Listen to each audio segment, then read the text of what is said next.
Bukan untuk latihan tinju, Bu. Zolim. Terus yang ketiga, tadi yang saya sebut yang kedua tadi ya, tidak boleh pukul wajah. Yang tadi saya sebutkan kisah saat tadi, Bu. Berarti satu tadi apa syaratnya, Bu? Tidak membekas. Yang kedua untuk mendidik. Yang ketiga tidak boleh memukul apa? Wajah. Dan disebutkan dalam beberapa kitab fikih termasuk juga Ibnu Abbas saat mentafsirkan memukul tadi dengan ghairu mubarrihin yang tidak membekas. Kalau Ibnu Abbas itu praktekkan, pukullah dengan kayu siwak. Bu, pegang penanya coba, Bu. Mana penanya, Bu? Pegang. Pukul teman di samping. Ibu aja tertawa aja tuh, lihat. Apa-apaan Ustadz kayak gini, Ustadz? Di dalam Al-Mawsu' Al-Fiqhiyah disebut dengan menggunakan ini nih. Saya kalau terjemah ini ya. Ambil kain, dililit gini. Tuh, ini. Tapi terjemahannya itu tisu atau kain kayak gini, Bu, terus dipukul. Sama aja berarti. Ternyata kita itu kalau pahami tekstual hadis, Bu. Gini Ustaz, tapi tidak membekas. Bu, apa-apa kalau pakai ini membekas, Bu. Itu membekas di situ. Sudah zolim itu, Bu. Saat ditegur tadi itu. Sampai awalnya Rasul yang bilang, balas dia itu. Kalau balas itu berarti memang menunjukkan itu salah. Jadi kalau mau telusuri ayat-ayat Al-Quran, Masya Allah, kok sampai diajarkan sedetail itu ya? Bu, dan sebelum ada Komnas HAM bahas perempuan, Bu, bela perempuan, Bu. Al-Quran itu sudah bahas secara khusus tentang perempuan, yaitu di surat apa? An-Nisa. Itu sudah bela hak perempuan. Apalagi kalau kita lihat dalam Al-Quran detailnya dan hadis-hadisnya lagi detail sekali, Bu. Benar-benar jaga perempuan di situ. Walahunna 'alaikum rizquhunna wa kiswatuhunna bil ma'ruf. Dan bagi perempuan itu punya hak dapat nafkah, yaitu makan, pakaian dengan cara yang ma'ruf. Nanti saya akan rinci tentang masalah nafkah. Terus yang dipahami lagi berikutnya dari sini. Karena dari akad nikah dan tanggung jawab tadi, ingat yang namanya menikah itu mempertemukan dua karakter untuk bersinergi. Lihat ibaratnya di sini, Bu. Si perempuan punya karakter A, si laki-laki punya karakter B. Ketika nikah itu, Bu, bukan jadi A, B. Tapi jadi apa? A-nya tetap ada, B-nya tetap ada, disatukan. Jadi bukan berarti dengan nikah itu ibu paksa karakter suami yang B tadi berubah jadi ibu, jadi A. Ya nggak bisa. Atau suami paksa, karakternya itu sama juga dengan ibu. Nggak bisa, Bu. Itu makanya cekcok terus. Makanya kan Allah katakan, coba nanti lihat di sini, surat An-Nisa ayat 19, di halaman ke-7. Ashiruhun wa ashiruhunna bil ma'ruf. Pergaulilah istri kalian dengan cara yang patut. Dengan cara yang patut ini sesuaikan. Istri itu keadaannya bagaimana, dulu itu dari keluarganya seperti apa. Pahami karakter dia. Fa'in karitumuhunna, jika kalian itu mendapati istri kalian hal yang tidak kalian sukai. Ini dari suami ini ya. Hal yang tidak kalian sukai. Fa'asa an takrahu syai'an wa yaj'alallahu fi khairan katsira. Kalau kamu, ini saya bahasakan bebas nih. Kalau kamu mau sabar dengan kekurangan istri tadi yang kamu tidak sukai, maka ingat di balik itu ada kebaikan yang banyak. Hal ini juga perlakukan dari istri sama pada suaminya. Jika dapati pada suami ada hal yang tidak disukai, terus mau sabar, maka di balik itu nantinya ada kebaikan yang banyak. Jadi menikah itu masalah paling besar cuma satu aja, Bu. S-A-B-A-R, Bu. Apa ibu-ibu? Sabar. Tuh, sabarnya itu sampai tak terhingga itu. Ibu-ibu sekalian, nasihat saya tuh kayak gitu terus, Bu, memang, Bu. Sampai ada ibu-ibu di Jogja itu. Ini saya ada bawa jamaah juga dari Jogja itu. Mereka tahu kalau karakter saya jawab masalah ibu-ibu itu mudah sekali saya ngomong, Bu. Sudah dicerita panjang-panjang pakai nangis-nangis. Saya dengar aja. Cerita aja, Bu. Terus terakhir, Bu, solusinya cuma S-A-B-A-R. Sampai dia dikte saya awalnya itu, Ustadz, saya tidak mau dengar jawaban Ustadz, sabar lagi. Saya ingin jawaban yang lain. Saya bilang, ini kok ngatur Ustadz, jawab coba. Memang problem rumah tangga gitu. Sabarnya itu memang luar biasa.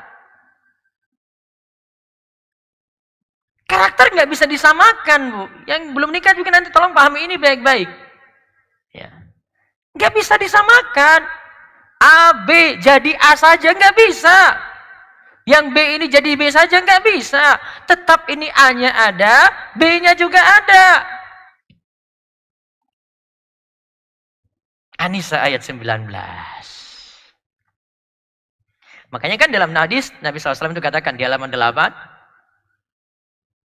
la yafraq mu'minun mu'minatan in karya minha khuluqa radhiya minha akhar. Seorang mukmin tidak seharusnya membenci seorang mukminah. Jika seorang pria tidak menyukai satu sifat dari wanita tersebut, maka lihat lagi hal-hal yang lain yang dia ridhoi. Ini balik juga sama dengan suami, Bu. Jika istri dapati hal pada suami, hal yang tidak disukai, lihat lagi sisi yang lainnya. Alhamdulillah, saya punya suami seperti ini. Biasanya sudah komentar macam-macam, Bu, kalau ada yang konsultasi ke saya. Terus saya tanya ujung-ujungnya saja, suami gimana, Bu? Nafkahnya, Bu? Aman? Aman, Ustadz. Sudah, Bu, lanjut saja. Lanjut, Ustadz. Iya. SABR lagi, Bu. Apalagi saya sudah bilang, nafkah gimana, Bu? Aman, Bu. Alhamdulillah, Ustadz, suami saya baik sekali. Nafkah gak ada yang kurang, Bu. Alhamdulillah, masalah nafkah luar biasa. Sudah, Bu, bertahan saja dengan suami dulu. Masalah itu selesaikan pelan-pelan. Ada kekurangannya, lihat lagi kelebihan yang lainnya.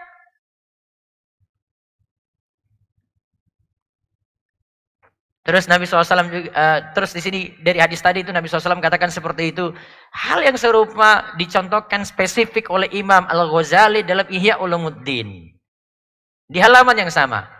Ini Imam Al-Ghazali katakan tentang, mohon maaf ini spesifik banget dia sebut di sini. Coba lihat di layar. As-sabru ala lisanin nisa mimma yumtahanu bil auliya. Bersabar dengan ucapan istri. Spesifik banget nih Imam Al-Ghazali nih.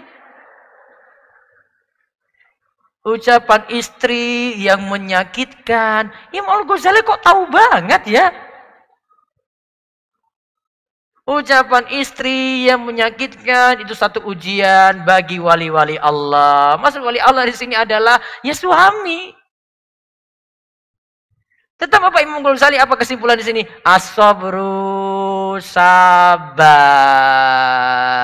Berarti nanti kalau ada bapak yang curhat ke saya lagi, Ustadz istri saya cerewet sekali, sabar. Imam Al-Ghazali, Bu, yang bilang, Bu, dia keluar statement kayak gini karena tahu masalah di zaman dia. Sama seperti di zaman ini, Bu. Betul nggak? Nah, betul tuh. Sekarang kita lihat beberapa tips untuk mewujudkan keluarga bahagia sehidup sesurga. Oke, saya tambahkan 5 menit. Setelah itu nanti kalau ada yang mau tanya, saya buka tanya jawab dulu. Baru nanti kita lanjut lagi. Kita menikah itu untuk mewujudkan sakinah mawaddah warahmah seperti disebut dalam Ar-Rum ayat 21. Wa min ayatihi an khalaqalakum min anfusikum azwajal litaskunu ilaiha. Terus selanjutnya disebutkan mawaddah warahmah lagi. Dan di antara tanda-tanda kuasa Allah, Allah menciptakan bagi kalian istri-istri dari jenismu sendiri. Supaya kamu cenderung dan di situ merasa tentram dengan istrimu yang ada.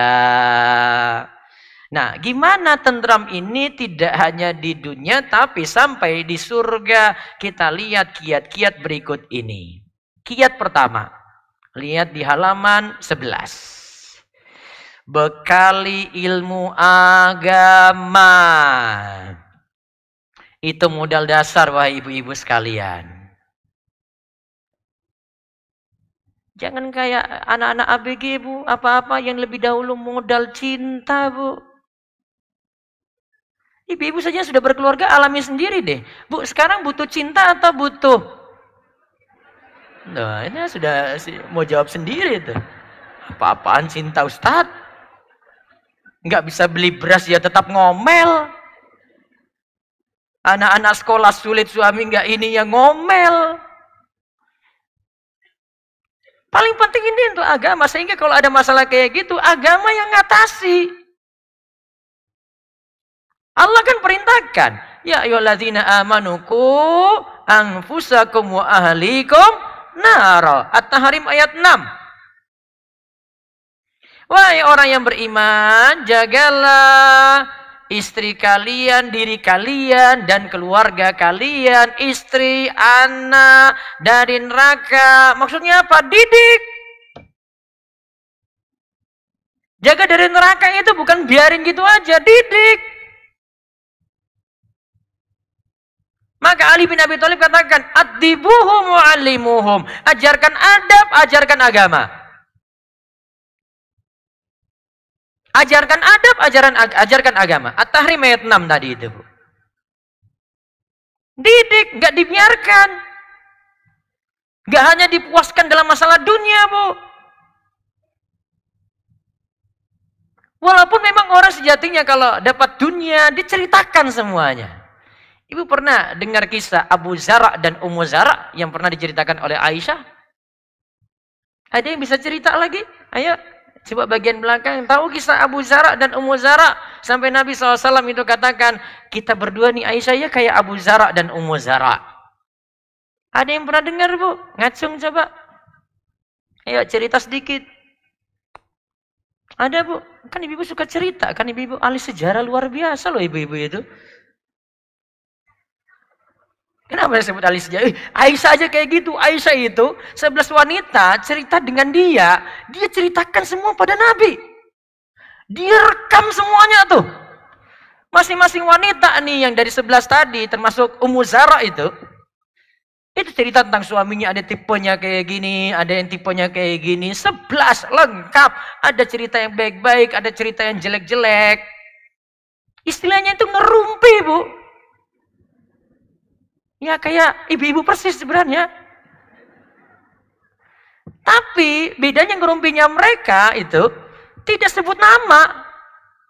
Sehingga nyampe di hadis tidak ada nama spesifik kecuali untuk wanita ke-10 dan wanita ke-11. Nah wanita ke-11 itu namanya Abu Zara dan Ummu Zara. Ada yang pernah dengar ceritanya, Bu? Ada yang mau ngacung? Silakan. Cerita tentang apa itu, Bu? Mana, Bu? Wahai ibu-ibu ahli sejarah luar biasa, Bu. Please, silakan ngacung. Mana dia ngacung ini, Bu? Cerita ringkas ya tentang Ummu Zara. Ummu Zara cerita apa? Gini aja, Bu, gampang, Bu. Buka, search di Google, rumaiso.com, Abu Zara, Ummu Zara. Itu coba aja, Bu. Sudah saya bocorin itu, di Google ada itu, Bu. Di bagian terakhir Abu Zara, Ummu Zara lagi bicara apa itu? D. Mana, Bu? Ada? Blok D. D1. Mana, Bu? D1. Ayo. Sebelah mana, Bu? Ah, Kiri, itu sudah ayo, Bu. Ayo, Bu. Ceritakan apa? Suruh cerita dulu itu. Ummu Zara cerita apa tentang suaminya? Ada, Bu? Bismillah. Di sini dikisahkan Abu Zaro dan Ummu Zaro itu berkisah tentang 11 tipe suami. Yang 11 tipe. Tentang 11 tipe suami. Wanita yang Ummu Zaro itu wanita keberapa tuh? Ummu Zaro wanita ke-11. Ya, wanita ke-11. Nah, ketika itu cerita apa tentang suaminya? Coba Ibu baca di situ. Ada ceritanya, Bu, di situ? Iya, Oke. Ibu coba baca sekilas tentang suami. Itu cerita tentang suaminya itu. Wanita yang berkelas berkata, suami saya Abu Zaro, apa yang engkau ketahui tentang Abu Zaro? Ia menggerakkan telinga saya dengan perhiasan. Kedua lengan tangan saya dihiasi dengan daging mengembirakan saya. Maka tenanglah diri saya. Ia mendapatkan saya pada keluarga pengembala kambing yang sedikit dan susah payah. Lalu menjadikan saya pada keluarga yang memiliki kuda, unta, kerbau, dan sawah. Ya. Terus setelah itu? Saya berbicara di depannya dengan tidak mencacinya, tidur bersamanya hingga subuh, dan saya minum sampai puas. Ibu Abu Zaro tahu ya. Di setelah itu cerita tentang ibunya, Bu. Coba perhatikan baik-baik. Ummu Zara, dia cerita tentang apa? Saya pakai perhiasan, ya perhiasannya kayak gini. Terus dia ceritakan, Bu, bodinya itu luar biasa. Terus dia ceritain lagi itu, saya dimanjakan suami saya sampai pagi itu saya nggak dibangunin, tidur aja. Kalau sudah bangun, pekerjaan rumah sudah beres karena pembantunya banyak. Coba ibu baca kisah waktu Aisyah itu bilang, Nabi SAW bilang pada Aisyah tentang Ummu Zara. Dia bilang gimana? Nabi SAW katakan apa? Di bagian bawah sekali. Ya. Kemudian Rasulullah SAW bersabda kepada saya, aku bagimu seperti Abu Zarah terhadap Ummu Zarah. Sahih Muslim nomor 4481. Aku bagimu seperti Abu Zara dengan Ummu Zara. Di riwayat yang lain disebutkan, enggak wahai Aisyah. Ya, bukan, Aisyah yang jawab nih. Enggak wahai Rasulullah. Kamu tetap lebih baik daripada Abu Zara. Kisah ini sebenarnya berlanjut karena ternyata Abu Zara itu nikah lagi. Dia tinggalin Ummu Zara tadi. Oke, itu versi yang nanti pembahasan yang lain. Nanti ibu agak membuli saya nanti di sini soalnya. Bukan ini saya lagi bahas. Tapi lihat ceritanya Ummu Zara atau dia cerita. Saya dikasih perhiasan. Kemudian saya dibawa dari keluarga penggembala. Kemudian saya hidup dengan keadaan saat ini kaya raya. Aisyah itu komentar terakhir. Enggak wahai Rasulullah. Engkau lebih baik daripada Abu Zara. Kenapa? Karena Rasulullah kasih Aisyah itu kepuasan akhirat, ibu-ibu.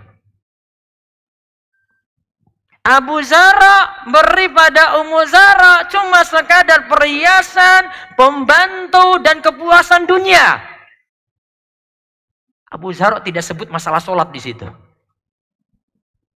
Ummu Zara tidak sebut masalah sholat di situ. Suami saya bangunkan saya pagi hari untuk sholat subuh. Enggak.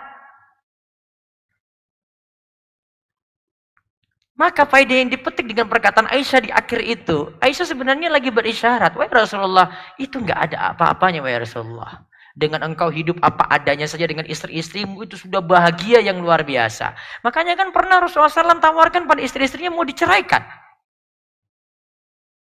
Kalau cerai nanti kalian akan dapat mut'ah. Dikasih harta ketika diceraikan tadi. Tapi mulai dari Aisyah yang duluan dalam hal ini berkata, enggak wahai Rasulullah, saya tetap mau hidup apa adanya saja denganmu wahai Rasulullah. Karena dia sudah bahagia. Dengan nikmat ibadah bersama Rasul, dapat teladan yang baik ketika di rumah.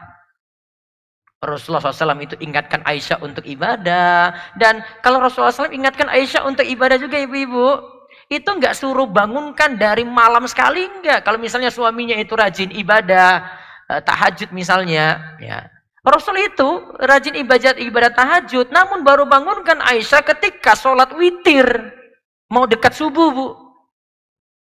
Mungkin sebagian suami ibu yang rajin ngaji itu, mungkin bilang ibu tuh pemalas luar biasa. Kenapa? Oh, saya bangunkan istri saya, bangun tahajud, dia nggak mau. Rasul saja nggak kayak gitu ibu. Dia lihat keadaan istrinya. Oh, istri saya ini capek, ini ngurus dari kegiatan-kegiatan dalam rumah ini sampai semalam kerja terus. Ketika mau witir, baru Rasulullah SAW bangunkan Aisyah. Ayo Aisyah, kum. Ayo berdiri, kumi. Berdiri, witir. Bukan dari tahajudnya. Ibadah masih diperhatikan, tapi Rasulullah SAW ngajak ibadah pun lihat dari kemampuan. Maka Rasul kasih bekal ilmu agama yang luar biasa untuk istri-istri beliau. Dan itu jadi modal penting untuk bahagia sehidup sesurga. Wallahu a'lam bishawab. Itu sesi pertama dulu. Silahkan selonjor. Saya itu kalau daurah kayak gini, kalau di pesantren saya itu duduk di bawah, Bu. Terus kalau sudah kayak gini istirahat, silahkan selonjorkan. Dari tadi tegang sekali kakinya itu. Ya, silakan istirahat sebentar.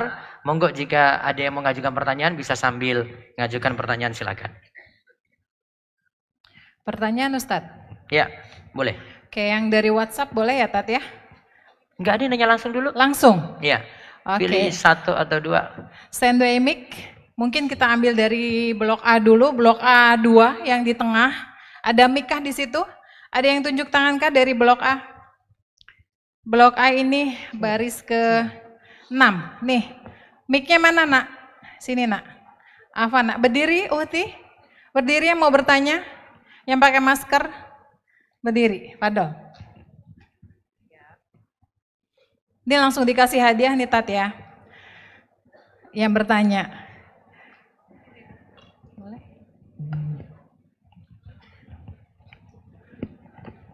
Fadol. Bismillahirrahmanirrahim.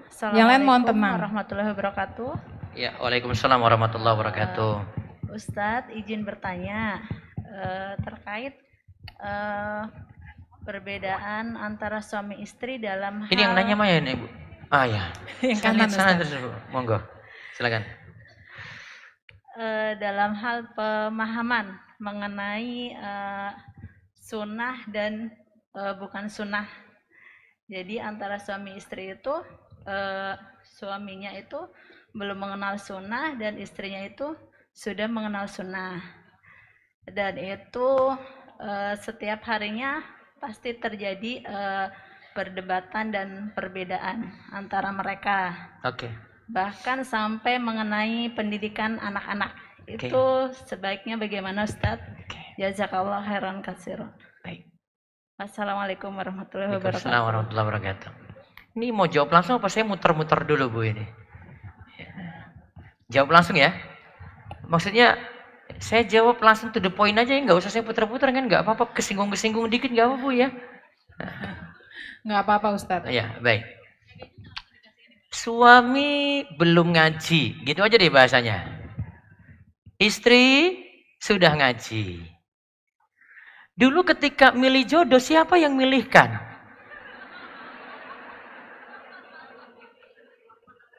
Bu, ibu-ibu, dulu milih sendiri kan Bu?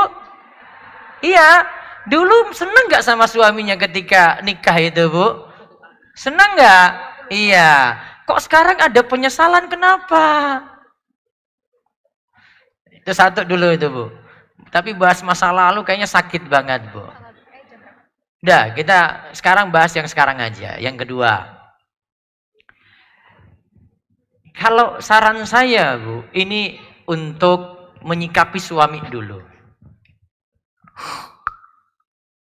Kita itu menasihati diri sendiri itu lebih mudah daripada menasihati orang lain. Betul atau tidak? Kita mengubah diri sendiri itu lebih mudah daripada orang lain, walaupun itu suami kita. Maka yang ada saat kita itu melihat orang lain, kita itu cuma beri saran, beri nasihat sesuai kemampuan aja. Saat saya sudah berulang-ulang, ya berulang-ulang terus. Contoh nanti pada anak, pada suami sama. Itu yang dipahami dulu. Yang kedua, cara nasihatinya, ingat ini orang lain. Bukan diri kita. Walaupun itu suami. Terus yang ketiga, saya lanjut dengan materi saya yang ada. Nanti ibu-ibu bisa cek. Kita bahas An-Nisa ayat 34. Laki-laki itu pemimpin. Coba langsung lihat aja di halaman 71. 71. Kalau bisa tampilin lagi lebih bagus. An-Nisa 34. Ya, An-Nisa 34. Bisa tampilin layar lebih bagus, Mas. Ar-rijalu qawwamuna 'alan nisa. Laki-laki itu qawamnya perempuan.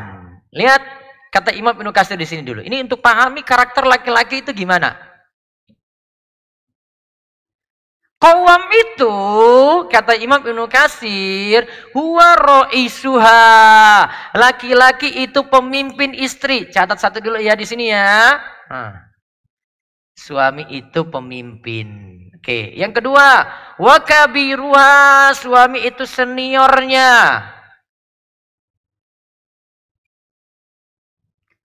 Terus yang ketiga, wal hakim alaiha, suami itu menjadi pemberi keputusan, pemutus perkara. Yang keempat, wa muaddibuha idza i'wajat, menjadi pendidik yang mengingatkan tatkala istri keliru. Yang keempat. Ulang coba Bu. Satu sebagai apa? Itu qawam, yang satu pemimpin. Yang kedua sebagai apa? Senior. Terus yang ketiga sebagai apa?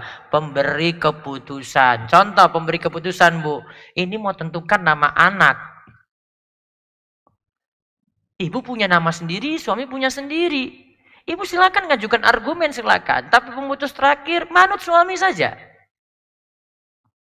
Sama ada tadi tanya tentang sampai perdebatan sekolah.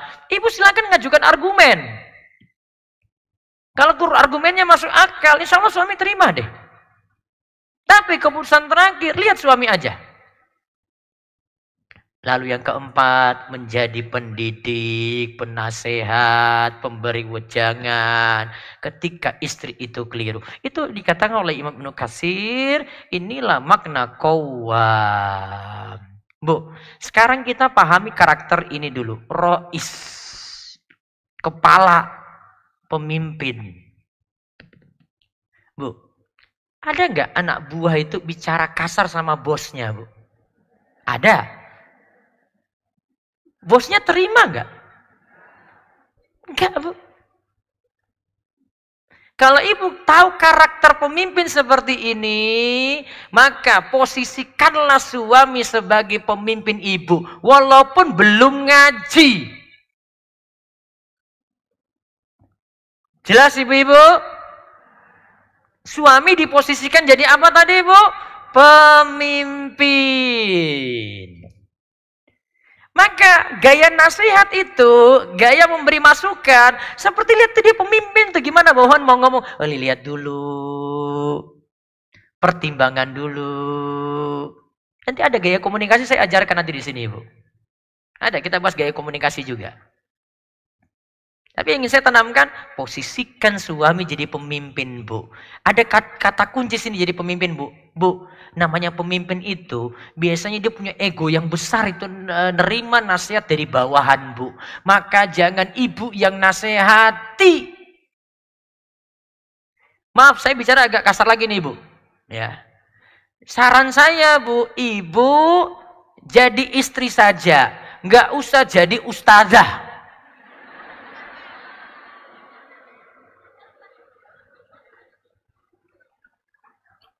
Wih, ini kena banget ini kayaknya ini ya. Kutipan hari ini nih kayaknya bagus nih, Bu. Ibu disuruh jadi apa, Bu? Nggak usah jadi apa? Paham ibu-ibu ustazah? Alhamdulillah ya Allah. Bu, kalau kayak gitu tuh, kalau ibu posisikan diri jadi ustazah, Bu. Ini baru daurah seharian sampai jam 3 dengan Ustaz Subhan juga nih ya. Ibu pulang untuk, Mas, duduk dulu Mas, duduk dulu.